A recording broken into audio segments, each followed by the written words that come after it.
solve large, intractable problems. It's a new venture altogether. Your brain is a wild horse there. Because remember, writing is not a team sport. You are not selling horse carriages when there are cars. I want to be known only as the trusted advisor. More like a tourist. Play to Potential podcast. I didn't actually think about my HBS degree as like an asset that I could market. I just took it as a development opportunity, a learning opportunity. And now I realize years later how it does help and it can be leveraged from both the institution and what it represents, and that what I'm most excited about now is being able to extend everything the school is potentially about and the learning to the social sector. Mm-hmm.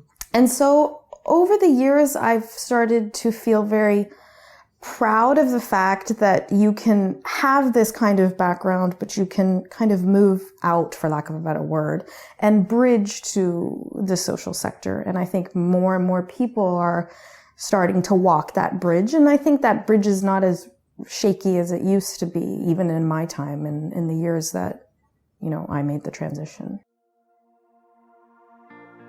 Hello and welcome to the 31st conversation at the Play to Potential podcast. This is your host Deepak Jayaraman. I'm an executive coach and I work with leaders and organizations during periods of high-stakes transition, whether it's a role transition, a leadership transition in a company, or a career transition for the leader concerned. For more, please visit transitioninsight.com. My guest this time is Neera Nundy, co-founder of Dasra, a strategic philanthropy foundation. Neera and her husband Deval Sanghavi started Dasra about 19 years back. And since its inception in 1999, Dasra has been working on accelerating social change by driving collaborative action through powerful partnerships. And this includes partnerships with corporates, foundations, families, nonprofits, social businesses, government, and media. A quick note on how you can access the podcast. You can access it at playtopotential.com, or if you want to listen offline, you could download it on any of the popular podcast apps on the Apple and Android platforms. Without further ado, over to my conversation with Neera.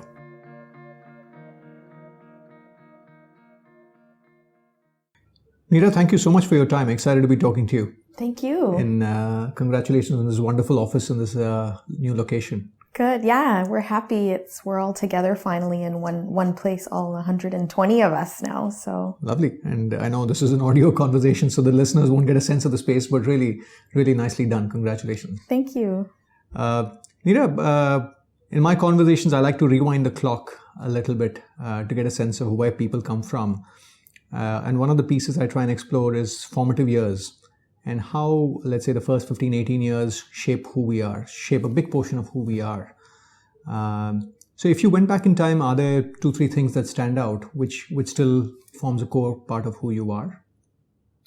Yeah, definitely. I mean, first 10, 15 years of life, I was 10 years old when my parents sent me to boarding school to India. So I was born and raised in Canada, and my parents immigrated. Both of them went to IIT Kharagpur, and my mom was the first woman electrical engineer from IIT Kharagpur. So they all went with the brain drain to Canada. And so we sort of grew up there like a regular Indian family. And at the age of 10, my parents sent me to boarding school with this whole understanding that I would learn about my country and my culture and be more of a balanced person, is what they told me. In retrospect, now that I have kids around the same age, I realize it's so great just to send kids off to boarding school because you can learn and be disciplined, and it's easier for parents in some ways. But I think that... Which one was it, if I may ask? It was in Bangalore. Called Bishop Cotton Girls' School, and my mom really just chose it because the weather was nice in Bangalore. Fair enough. But I think that really shaped me in a number of different ways. I think when you're 10 and you're sent off to school, there's an element of like being independent, but you start to form relationships and you start to realize how important who you're with influences you. And at school, I was very privileged to the extent I was one of the few folks who came all the way from Canada. And so I couldn't go home that often. And so my matron there would always kind of make me feel very special. And I felt very spoiled. And at times, I think I took advantage of my position because I'd bring like bubble gum and stuff, tuck, and I would trade my gum for like chana or banana chips. And it was never sort of fair amounts. But yeah, I think that experience really, really shaped me in terms of being more comfortable with myself, with where I am coming from. And I think also just a sense of discipline and routine. And I think what boarding schools end up shaping people, you don't realize at the time, but in retrospect, I think that was probably one of the important moments, I suppose, in my life. If we're still on the 10, 15 years. So I almost for most of those years went to an all-girls school. So Bishop Cotton was an all-girls school. Then when I came back to Canada, I went to an all-girls school. And I think it helped me. I mean, I complained all the time, but it helped me because, and now that I even look at research for single-sex education for girls, I think girls start to opt out in the co-ed format from math and science. And I think I didn't actually have an option. So my parents were like, you are studying math and science. And I was like, but what about art and drama and liberal arts? And they were like, no, you don't get jobs with that. So both my sister and I basically studied science. And I think that was helpful to be in that sort of protective environment in those years. And in some way that shaped me that when you go off to college, you're just a lot, more confident. Got it. And just maybe picking up on what you said, given you have children around that sort of stage, do you think about it any differently? Boarding school versus day school? Yeah. Well, so I married someone who didn't go to boarding school. So I think what happens in that battle is the one who didn't go to boarding school usually wins. Because you don't really want to send your kids away. I mean, I think they're very fulfilling to be together. I don't think it's an easy decision. And so, I didn't fight that battle. And moving forward, clearly you had a really pedigreed background, right? Harvard, Morgan Stanley, UBS, some of the marquee names on your CV. Talk to us about how did Dasra happen at that inflection point, given the opportunity cost with an HBS MBA and some of these banks where you'd worked? So, for me, the biggest aspiration was to get a job. I know that sounds really kind of silly and basic. And then coming out of college, I came out in like one of the hottest years in Wall Street. So it really had nothing to do with me per se, but it had that they were like looking for young people into analyst programs at that time. And I had studied math. So I was like, oh, okay, let me sort of try Wall Street out. And I think that's, for me, became an eye-opener where I went to New York. I was in, mergers and acquisitions. And I think that started down this path of what one imagines one could never be a part of. But then all of a sudden you're there and you're like, really, this isn't that big of a deal. So I think once you achieve what you imagine, sometimes it loses its charm, for lack of a better word. And so I was down this path, but I was still, on that path, or what people usually do. So you go to Morgan Stanley. Then after Morgan Stanley, you go to private equity funds or you go to business school. I was like, well, I'll go to a private equity fund. And if I don't get into business school, I don't really want to go to business school. So I was like, but if I do want to go to business school, then I'll really only want to go to Harvard and I'll probably never get it anyway. So I only applied to HBS. And then I got in and I was like, oh, geez, I got in. I better go. Kind of felt like maybe they made a mistake. So I better not, no one should catch on and I'll just kind of go. But I think there were a few years at Morgan Stanley, which is actually where I met Deval, my husband. And we both we both run Dasra together. He was an analyst at Morgan Stanley in the leveraged buyout group, and I was an analyst in M&A. And I think when you're young and you're working 100, sometimes 120 hours a week, you have these sort of contemplative moments about why is it that we're making these PowerPoints and Excel spreadsheets, and really, are we having an impact by these kinds of things you read in the big deals you read in the newspaper? And I think that's really where we seeded some of our dreams about what Dasra might end up being. But frankly, I actually never had the courage. And Deval has a tremendous sense of idealism and altruistic. And so I was like, you go and do this Dasra thing. I've gotten into business school, so I'm going to business school. And I think for me, after getting to HBS, it was a combination of realizing that, wait a second, am I really making a difference? And the school kind of brainwashes you. You know, their whole thing is leaders that make a difference in the world.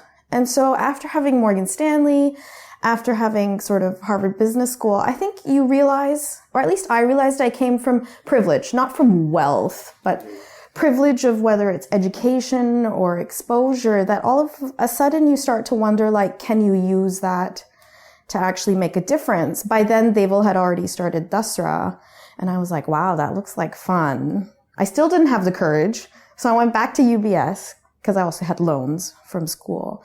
And then about a year into UBS, I was like, oh, okay, I think I'm ready. What do I have to lose, kind of? Yeah, the other question I had was about sort of the ROI on the MBA, the sort of paying off the debt and stuff. So I guess you sort of joined UBS, paid that off, and then I guess... So I joined UBS. I didn't pay it all off because I had big loans. I also went to school and thoroughly enjoyed school. So it wasn't like I lived on a really small budget or anything like I should have in retrospect. But I was part of the school's loan forgiveness program when you move into doing social enterprise work. So I was the longest, I think I still am the longest standing in the history of school to have made as little as I have or had. For 12 years, I was on that program. It's like a mortgage, so you keep kind of paying and the school kind of helps you through. I remember getting permission from Dean Noria to extend the 10 years to the 12 years. So yeah, I was on the loan forgiveness program. I didn't actually think about my HBS degree as like an asset that I could market. I just took it as a development opportunity, a learning opportunity. And now I realize years later how it does help and it can be leveraged from both the institution and what it represents, and that what I'm most excited about now is being able to extend everything the school is potentially about and the learning to the social sector.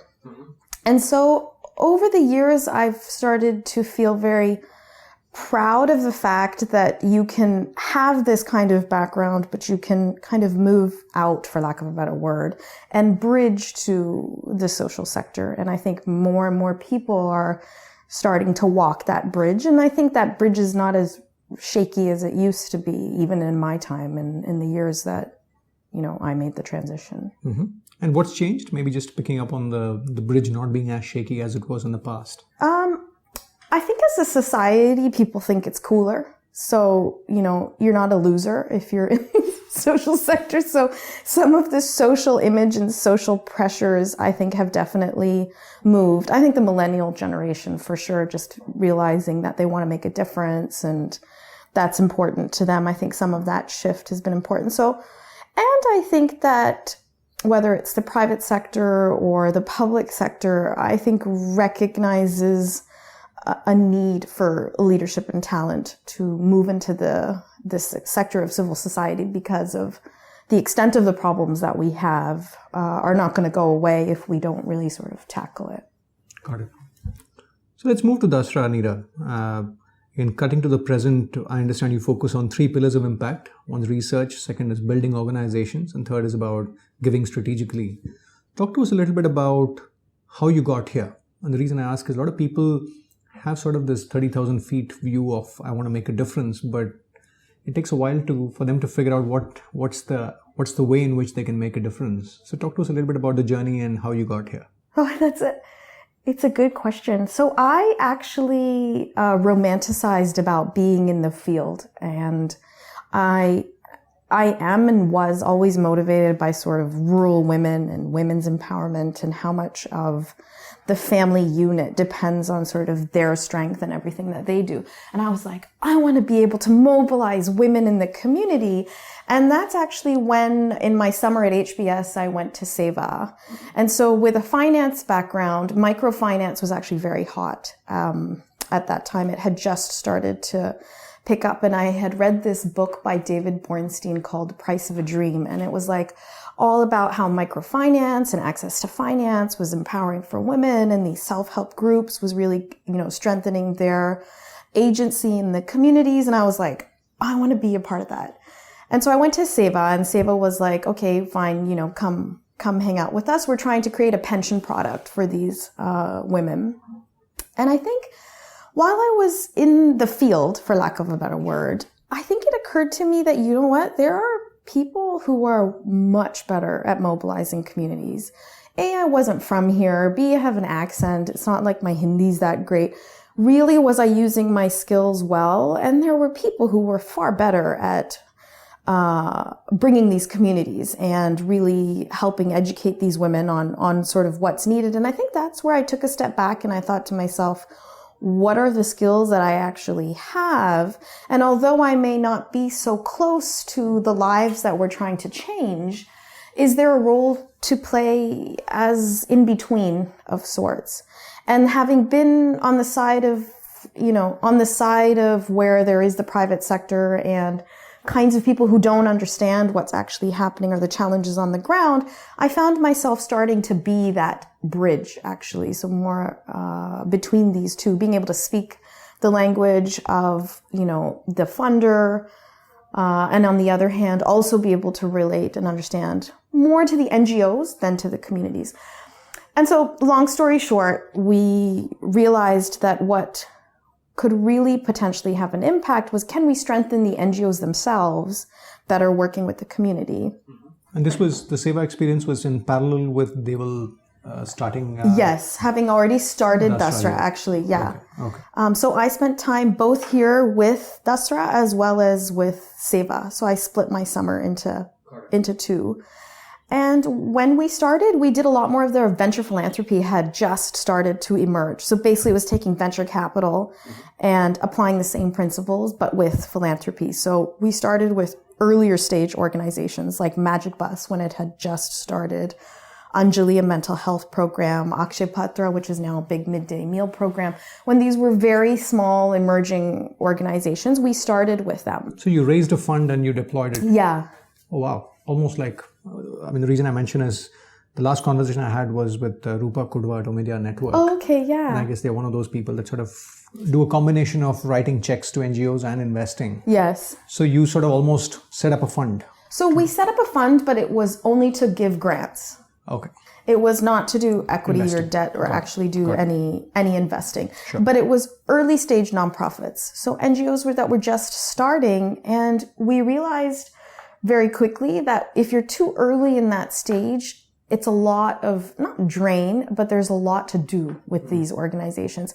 That Dasra as an organization couldn't help that many NGOs in our portfolio if we were going to be that early stage. But we started with the whole premise of, if we can support nonprofits to scale, then their impact will scale and then will potentially solve problems. And we came from an angle of, can we build management capacity? So how do you build institutions? How do you have them think about business management kind of stuff? Because ultimately, if you strengthen that, then their programs will also strengthen, and that there wasn't enough investment in building organizations. And that the funding out there was typically just going to program rather than really investing in people and systems and things that make the corporate sector flourish are similar to what's needed in the nonprofit sector. We felt that we should place ourselves there and make a case for how that ultimately scales impact. And so we started with the premise of, how do you help NGOs grow? But then to help NGOs grow, you have to influence the funding because it costs money. Right. And if the funding's only really wanting to go to program, we needed to start to educate funders on how this actually makes more of a difference and can be transformational in terms of scale for these organizations. And that's really where our work around influencing philanthropy started. And to influence philanthropy, it needed to be research-based. So that you can help them understand where's the gap, what's the sector, and for us to start to really connect with, there's all this research out there, but what's actually happening on the ground, right? What are the interventions and what are the NGOs actually doing is what our research really tries to do, is look at what's the reality of what's happening, what does secondary research actually say, where is that gap, and therefore where can philanthropy make a difference? Got it. And given these three pillars, how do you think about success at Dasra? What are the metrics that you sort of track at, let's say, at a dashboard level? I mean, one very obvious one is how much money do we raise? Another one is how many organizations do we support and what's the growth of those organizations, typically looking at team size and budget. But now we're also at a place after 18 years asking ourselves, great, so these are output numbers, right? But ultimately, are we changing lives? And I think it's a difficult question to answer. And the sector's not set up to easily answer that. And so what our next phase for Dasra is, how do we hold ourselves more accountable to, are we prioritizing lives? Are lives even changing with what we're trying to do? And that's going to require us to change, again, how funders work and how NGOs work. And give me an example just to illustrate the point. What do you mean by changing lives, measuring changing lives? So outcomes, right? Are kids actually learning in school? Are we really improving nutrition? Are we delaying the age of marriage for young girls? So there are certain outcomes that all of these activities and everything is ultimately trying to address, but are we really moving on that? And I think as a world, we're trying to hold ourselves accountable to the Sustainable Development Goals. But if you really look at those goals and you see what's happening on the ground, we're not really measuring any movement on those goals. And a country like India, where we have the highest prevalence of probably everything, if you move the needle in India, you move the needle globally on these Sustainable Development Goals. And we have to be able to start to measure that. And part of measurement will allow us to also think about what's working, what's not working. So having this kind of learning feedback loops, those systems don't exist with these organizations because funders often don't fund it and that capability doesn't exist. And so I think the sector is becoming more sophisticated and complex.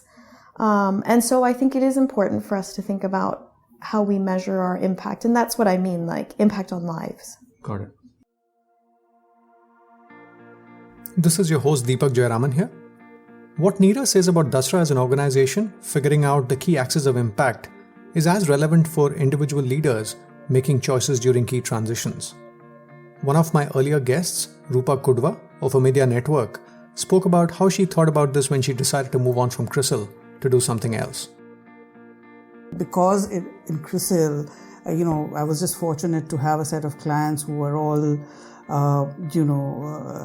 either policymakers or regulators or CEOs of companies, and I had the platform to interact with them, and everyone knew that I was going to leave, and so they all called up and said, let's chat, etc. And so I would go and have a cup of tea and I did this with about 45 people, I think, and over the 9 months, and it was just amazing, as my friend had told me, the insights that I got. And I think the first clarity that I got was on what I did not want to do. And I think that itself became clear to me through these conversations. And as people said, why don't you do this? Or we think, why don't you join us? And that gave me the clarity on what I did that helped in the elimination process. In my mind, I don't want to do this. I guess it's key to note that there's a spread of options that are available to people that want to make a difference. Impact investing, impact investment banking, impact research, leadership development, building a platform, or creating an organization. And I'm sure there's more. The key is to give yourself the time to discover the product market fit, if I may use the term, and then ensure that you transition thoughtfully, then jump into the first option that comes your way. A quick note on the podcast. If you wish to access more content, you could visit playtopotential.com, where you could either listen to a leader's reflections from their journey or get perspectives from multiple leaders on one topic, say reinventing yourself, where people talk about how they moved from one trajectory to another. you could visit the curated playlist section at playtopotential.com to explore this feature.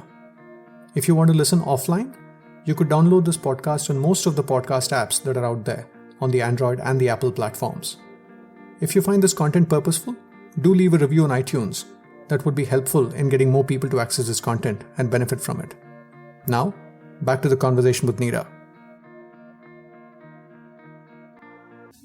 Just picking up on the fact that you run it with Deval, your spouse. Yeah. I'm also curious about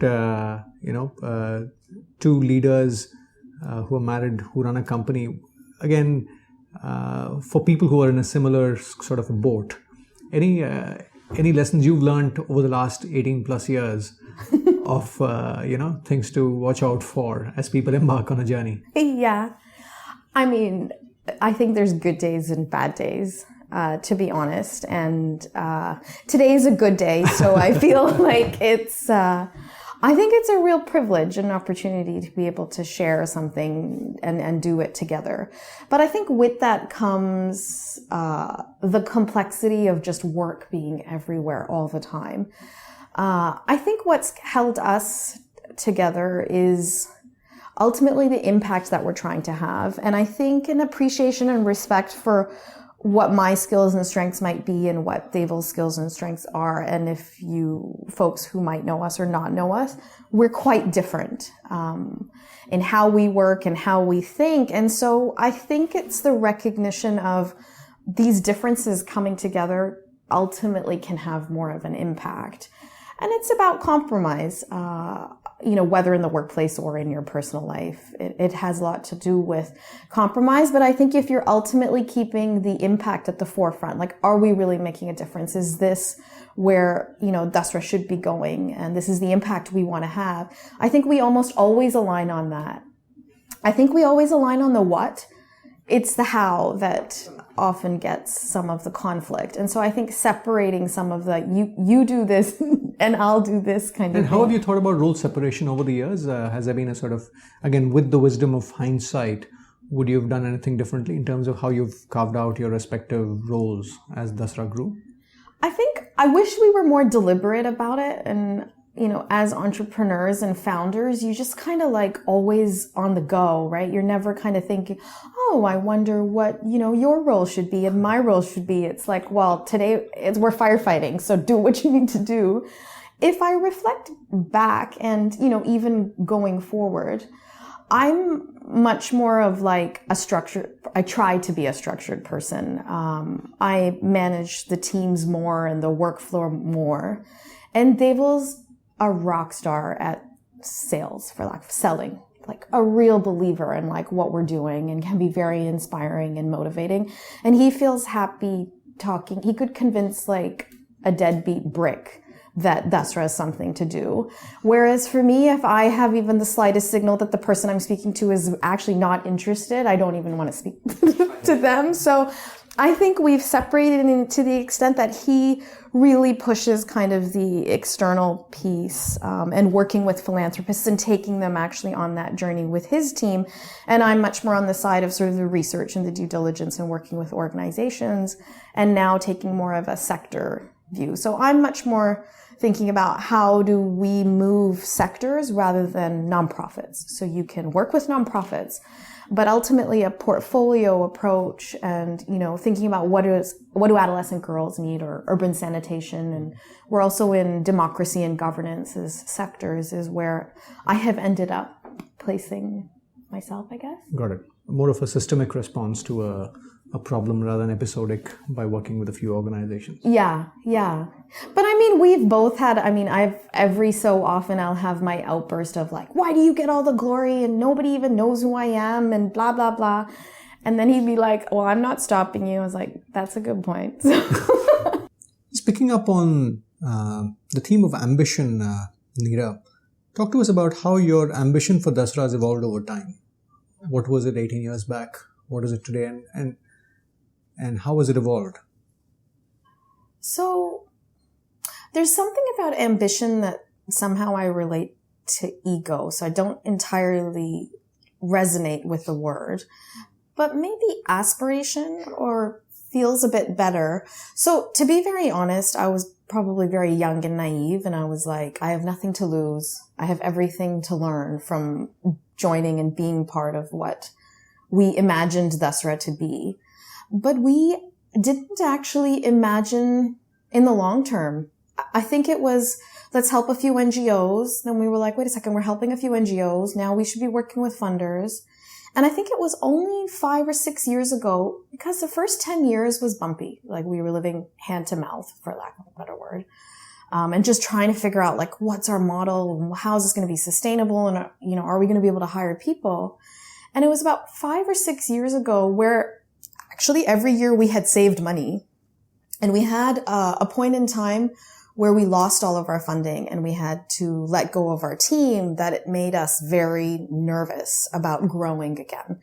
And so not only were we growing our family at the time, we were also questioning, like, should we be growing Dasra, and should it just be kind of Deval and I doing this boutique kind of thing? And we told ourselves when we had lost all of our money that going forward, we would always keep 2 years of cash. So whatever our team size would be, we'd always have 2 years of cash to be able to fund that particular team size, which is really conservative. So about 5 or 6 years ago, we had asked ourselves that, you know, did we really create Dasra to be a tiny little shop? And if we see the potential for the impact to be bigger than ourselves, then why are we constraining this? And we have money to be able to invest in new opportunities or initiatives. I think that both of us said it's almost irresponsible to have created something just for us. And if we see more potential for impact ultimately on lives and solving some of these problems, then let's fund this opportunity, which we called the Indian Philanthropy Forum. And so we started at that point to realize there's wealth in India, there's new wealth in India, there's business leaders and people who also want to participate in the social sector. And that can we be part of this indigenous giving kind of movement? Why don't we start to build that? And we had conversations with Give India to do this together. And we thought to ourselves, well, you know, we should do it. And why don't we take money that we've saved and put it into this new initiative? And I think that's where we realized now this is beyond the two of us. And it should be beyond the two of us. Now, should it last forever? No. But I think there's much more to be done. And therefore, thinking about how Dasra grows and the role that we play and how do we both transition to, you know, a larger, bigger One Dasra kind of organization, I think is where we are now. And how do you think, just picking up on the point about transition, how do you think about the transition to the new phase? And I say that, and I ask that in two different ways, right? One is I'm curious about your evolution as a leader. Yeah. As Dasra, the organization has grown, you and Deval evolving as people, but also what's the sort of the next step from a governance standpoint for you to transition to the next orbit? It's a good question. I want to be much more deliberate about the transition, and I feel often as founders, especially for nonprofits, we're very poor at transition, and so much of the organization's, whether it's energy or dynamism, ends up being very concentrated with the founder, and we're often very irresponsible, I think, about it. So I want to be much more deliberate about the transition. But it's hard because you don't know anything else, right? And so I had thought I would transition earlier.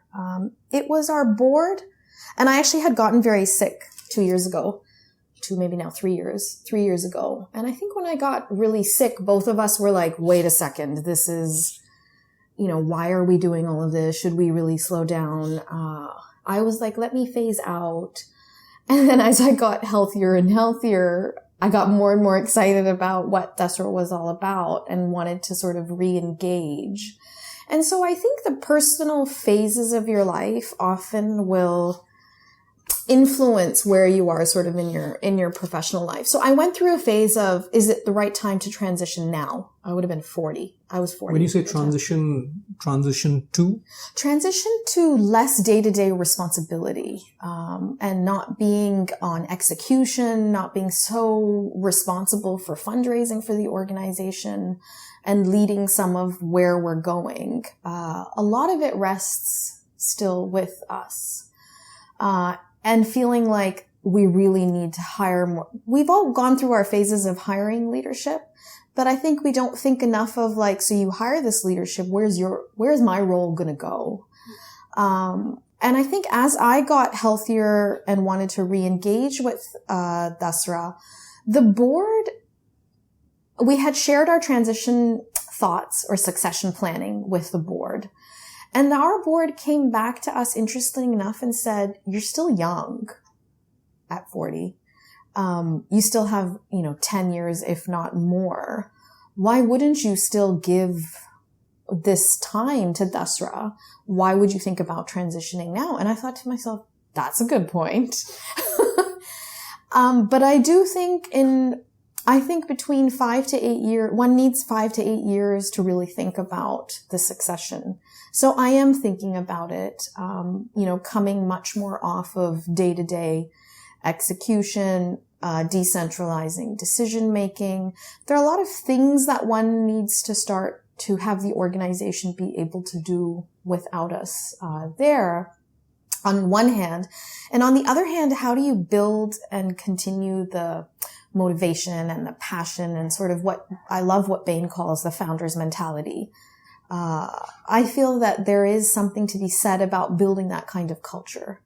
And so as much as we're thinking about transition, I think we still are at a point, at least at Dasra, that we carry the culture. We still continue to influence what's, not negotiable here and what is this organization going to be like?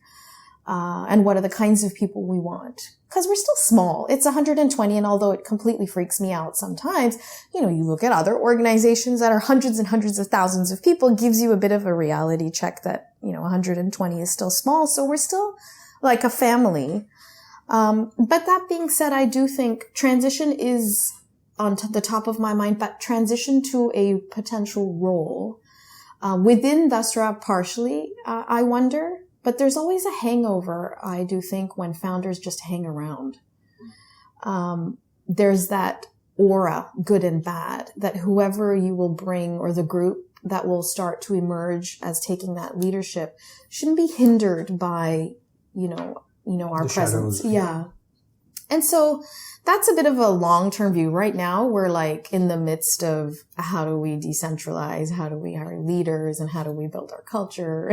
Got it. I want to pick up on the work you do in the context of building leadership capacity in not-for-profits. And again, given your personal journey in what you're building and your experience with working with several not-for-profits, what are the key pillars of leadership development you think about, which is specifically amplified in the social impact space? So we run a leadership program, and that actually emerged after we ran what was called an accelerator program. So we started working with organizations and saying, wait, they need kind of help. The heads of these organizations needed help to how to think about their business plan and how to pitch. And that was sort of what we thought was the need. And then we realized, actually, it's the leadership itself that if you can influence that, it can be transformational for the organization. And so we realized then that it was building leadership in the context of business practices. So we run 4 modules. We have leadership and strategy. We have leadership and brand. We have leadership and talent. And then our last one is sort of leadership and legacy. And so bringing together the individual, but also in the context of the organization, and therefore how does their leadership play into the organization, is a lot of where we try and help the social sector leaders who don't actually get that kind of exposure. So we work really hard to translate a lot of sort of management business speak into how do you make it relevant for sort of the nonprofit leader is is a lot easier than most realize. But there's a lot of lessons to be learned even from ultimately, for-profits or non-profits, organizationally, I really believe you deal with the same challenges. It's just one has a model that can make money, and one has a model that's trying to have impact. So yeah, I mean, what have we focused on? I mean, we focused on leadership because we ultimately realized you get the most leverage there, and there isn't enough research around how do you really kind of strengthen and magnify that. Yeah. And let's say within that, if we double click on leadership as a theme, are there one or two things that you find, let's say, that people find hard to scale? When it comes to development, are there one or two areas that you see a lot of people struggling with or grappling with when it comes to expanding their own capacity? So I think, and this is probably true of entrepreneurs and founders as well, is that you play many roles. And deconstructing those roles for, ultimately to scale beyond that individual, I think is very difficult. And so these leaders don't always understand their strengths, A. B, they are in it for the impact, and often don't build systems that are sustainable beyond themselves. And so they're not thinking about paying themselves. And so then you're like, the top person's not paying themselves. So then what happens to salaries below? And they're thinking they're so driven by the mission that they're not thinking organizationally what's going to happen, or how are we really going to grow our impact. I think is one part, being very mission driven, and then therefore compromising sustainability of the organization.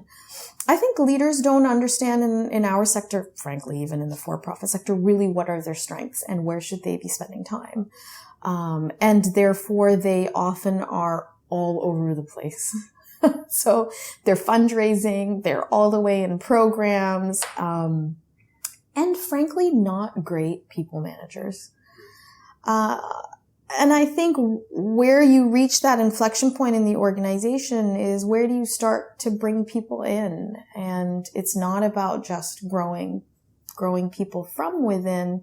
There's often a conflict with these leaders around loyalty, commitment, and your organization often grows beyond the group of people that you started with.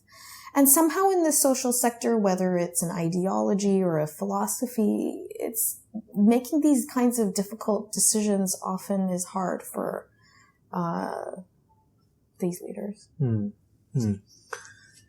talking about attracting talent, right? Clearly, you want to have good people working with you, but there is a budget constraint as compared to the for-profit world. Are there any things that you've seen effective entrepreneurs and organizations do in addressing this sort of,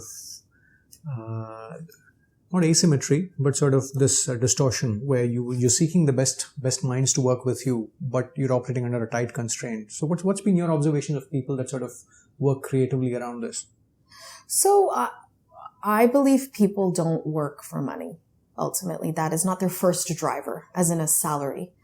And so I think our sector actually is extremely motivating for folks, and many will come in for the impact, what they imagine the impact to be, and are motivated by the fact that they're participating in something, impactful. And so you can often sell, for lack of a better word, sell the impact and how their job's going to be so different than being an analyst at an investment bank, and why not take that opportunity, and therefore why not take the pay cut? So there's no doubt. I mean, almost everyone here at Dasra is earning way less than they would if they had some of them had pursued their for-profit pathways. I mean, I look at my peers, they're making millions and millions. And so one is, I don't think people are motivated some people are not motivated by money. Sure. I think understanding people's motivations and providing them people want to contribute ultimately, right? People want to feel valued by an organization. And I think in the social sector,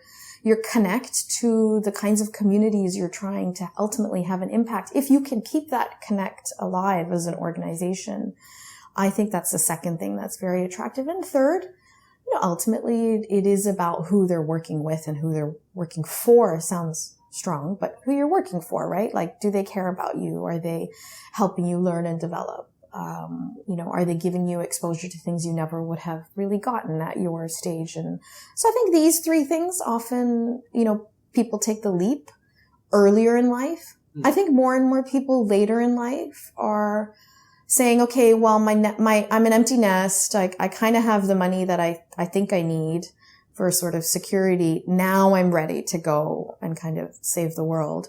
There's more and more folks that are doing that, but, let me be honest, they're not easy to work with. But going back to the first category where they still haven't really, sorted out the financial commitments. They're still on that journey to sort of accumulating savings. Yeah. Is there anything to be said about how people marry a sense of purpose with a sense of pragmatism in terms of solving for the financial need? Is there any insight there? Yeah. So, I think it ultimately has to do with your own personal needs. I was reading this book, Ray Dalio's Principles. Lovely book. It's a really great book. And he has such a basic thing in it that says something like having basic necessities like good relationships, a comfortable bed, good food and good sex, all of that doesn't get any better or any worse with more money or less money for most of us. And I think that really depends from an individual perspective. What are you comfortable with? At least for me personally, what helped me make the transition, at least from investment banking, was I am not motivated by these big deals. So it is not exciting for me. So I'm almost thinking, well, it's kind of strange how excited you are. Like, really, are you making a difference? And so for me, it was more, I'll live in the money that I'll have, and, I'll be motivated by the work that I'm doing. So I'll have to live within those constraints. And so when I meet young people and I'm interviewing them, right, and they're like, but my budget is this, or I won't be able to live in, this kind of building or that kind of building. I'm like, build a budget and figure out whether you can live in that or not. And some people can and some people can't. So it's not good or bad.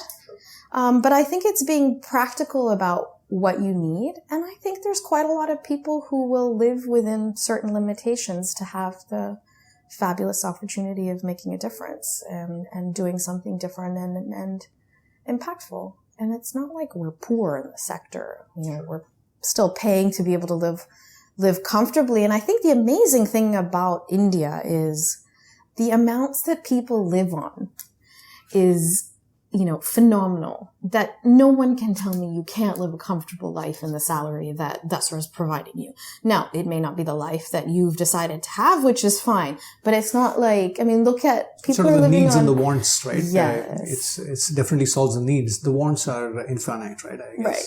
And then once you get what you wanted, then you were like, wait a second, I'm not entirely fulfilled anyway. So, but it's a journey for everyone. So I think some people, have an epiphany, and some people have to go through that journey. I need more people to do it quicker. So.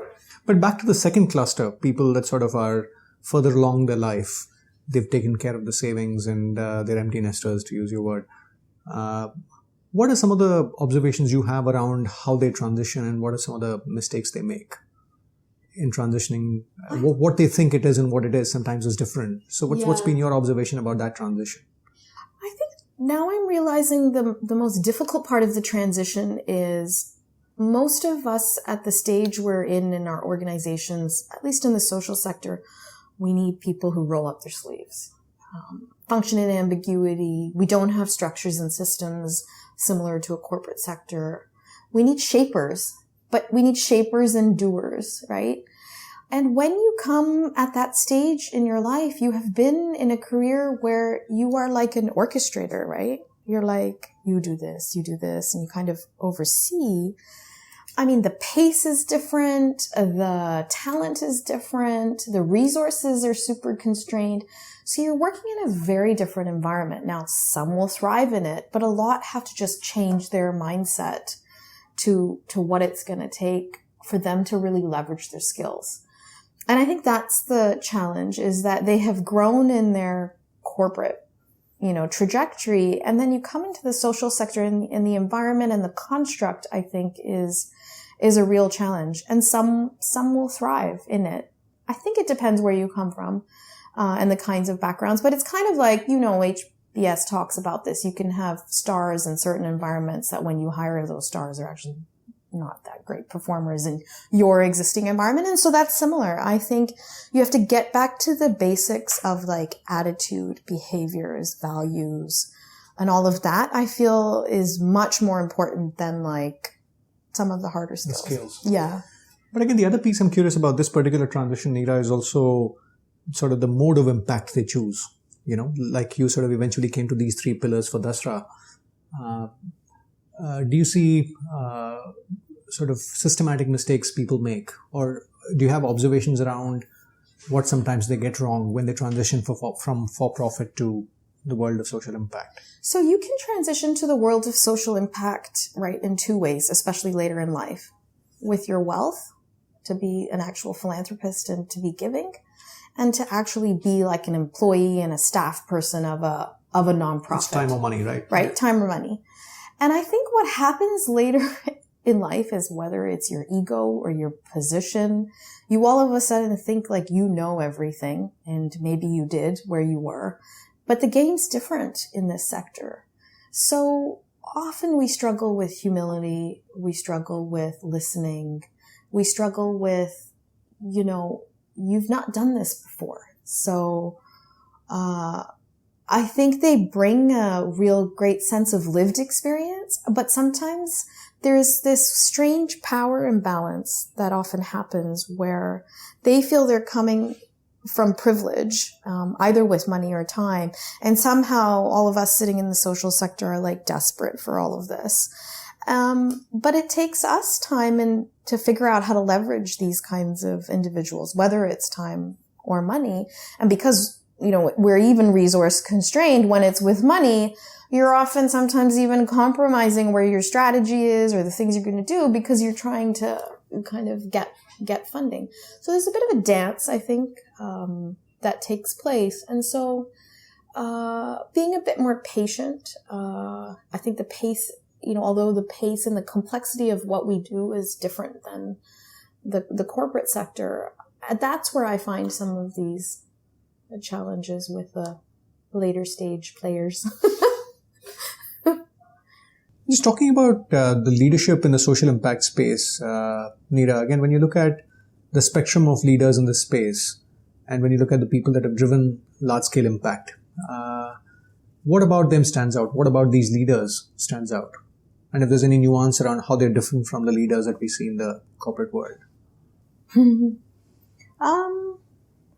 I think what has really helped leaders be successful in our sector, what I mean by successful is having scaled their impact, is I think they are great storytellers. I think they are able to help and influence folks on, like, what's the narrative, whether in their sectors that they're in. And so with that, they're able to really influence and engage people, whether it's funding, whether it's hiring people. So I think it's one part is that they're really actually good with storytelling, and being convincing that there's a need to participate in whatever it is that they're building. I think that passion and sometimes a real sort of aggressive mission, being very mission driven, can be inspiring. So they're very inspiring people by their sometimes being very dogmatic and almost overly passionate about what they're trying to solve. I think that is really important. And their inherent desire from the very beginning to scale. When you meet some leaders who are maybe kind of like we were, incremental, just kind of going day to day when we kind of first started, you're not going to reach that transformational scale that we need these organizations to get to, right, to solve the problem. The leaders that we've seen, be successful have thought about it from the very beginning, wanting to have, really impact millions. I think the other thing is that they are and identify with the community ultimately that they're trying to help and really feel for the empathy with what these vulnerable communities are going through. And then maybe that's connected to the first one. They're able to share that story. So very strong communicators, let's say. Very strong communicators, very high energy, like the fast pace, can meet different kinds of people, manage complexity, I think, really well. But yeah, still very strong personalities, I believe. Yeah. And given that sort of there's a new opportunity with tech to drive impact at scale. Yeah. Do you see a different breed of leaders emerging from that sort of space? Yeah, absolutely. I mean, our sector has gone from seeing leaders of Seva like Ila to, leadership that are running tech companies that come, from an MBA from Harvard Business School. So you have the whole range of leadership. And it's interesting to see these newer age, let's call them, the newer age social entrepreneurs are impatient, right? And they want growth and they are pushing for it. And there's also funding that's, also enticed by it. I think technology is an enabler. But you need both to coexist. And I think we shouldn't discount. Obviously, nobody discounts Ila from Seva, but you can't discount the activist. You can't discount people who are mobilizing communities because that takes time. And so you need different kinds of models to coexist for ultimately the scale and impact that we're having. And so each of these models, just like in business, will have a scale trajectory, right? And some things will take longer, and community mobilization is a lot more expensive and it takes, a lot more time. Technology is way cheaper. You get outreach very quickly. And so each of them play their role. And I think we don't do enough of that in our sector, which is understand the business model. So this whole for-profit, non-profit conversation, or this impact investing, like why can't we solve the world's problems with equity and debt? I mean, really? There's a need for subsidized models because there's customers who will not be able to pay for the services and products that are being provided. That's because the government has failed, right, to some extent. So all of us MBAers or for-profit people who think you're going to solve all of this with a for-profit model, it's mistaken. We don't have markets. People are living on $2 a day. They don't have money to pay for these kinds for basic needs. That understanding which models can have equity and debt because you have revenue, right? And you have a margin, and which are you nonprofit because there isn't an ability for the ultimate beneficiary to pay for those services, and therefore that needs to be subsidized either with government money or with grant money. And in other places, you're building a market, and so whoever's building that last mile actually needs potentially a subsidized model. So we don't deconstruct these enough to understand with this kind of model, this is the kind of scale one will get. This is the kind of financing you actually need. And so some of this stuff that potentially seems obvious to all of us, I don't think we apply enough actually to the sector. Very interesting. I guess in some ways you're saying the private sector can't be, if it's solving public sector problems, then it can't be on a for-profit basis, right? Something has to give. Exactly. For you to be solving public problems, which the public sector is supposed to solve or the government is supposed to solve. A fair insight. I think this is fantastic, Neera. Just wrapping up, this podcast is titled Play to Potential. Mm-hmm. And, I do believe the two questions people grapple with as they go through their journey is where to go and how to grow. Making choices, navigational choices at different points in time, and also having made a choice going up the curve. In summary, given your journey, what are your thoughts in summary around people to play to their unique potential? I mean, I think the most important thing is it's not about yourself. It's about how do you bring others to magnify your individual potential. And so I actually think it's less about individual. It's more about how are you playing to your potential by bringing others along with what you're trying to achieve or the difference you're trying to make. I think take signals. I don't think playing to one's potential is a lone journey. It's all about bringing people along with you. And I think building relationships, because it's that energy, it's those signals, it's that advice that ultimately opens up your own eyes of what you can see yourself being able to contribute to. And when you say take signals, just to maybe understand what you have in mind when you say that? I think people will say what you do well. People will say what you don't do well. Often people give you unsolicited advice. You know, you get cues from folks. And I think one should be listening to that. And often you subconsciously don't realize that either that affirmation or defamation is building who you are and building your potential. And so I think being much more authentic about recognizing all of that and bringing it together to actually have the courage. I think a lot of playing to your potential has to do with courage, and you don't jump out alone, right? And so if you bring others with you, you'll kind of have a parachute. Lovely. A pleasure talking to you, Neera. Thank you so much for your time and insights. Yeah, it's been fun. Lovely. Thank Thanks. you. I hope you found the conversation as purposeful as I did. Take cues and signals from the world around you is such a simple but profound advice. When I work with leaders in transition, the first piece is often about getting feedback from the world around them on what people think about the ideal canvas in which they are likely to flourish. And the challenge is in our workplaces, we get feedback around our strengths and weaknesses in the context of our current canvas. And that's the how to grow question. But the where to go question is often framed as what's the ideal, if I gave you a blank sheet of paper, what's the ideal canvas where you'll bring your best to offer. If this piece is of interest, you might want to tune into the conversation with Anu Madgaonkar of McKinsey, who talks about how she moved from banking to consulting to research, or the conversation with Rupa Kudva, who talks about how she moved from CRISIL to Amedia Network, or the conversation with Atul Kasbekar, who talked about how he moved from being a photographer to producing movies. I look forward to having you at one of the subsequent conversations at the Play to Potential podcast. Signing off, this is your host Deepak Jayaraman here. To know more about the work I do, please visit transitioninsight.com. Bye now.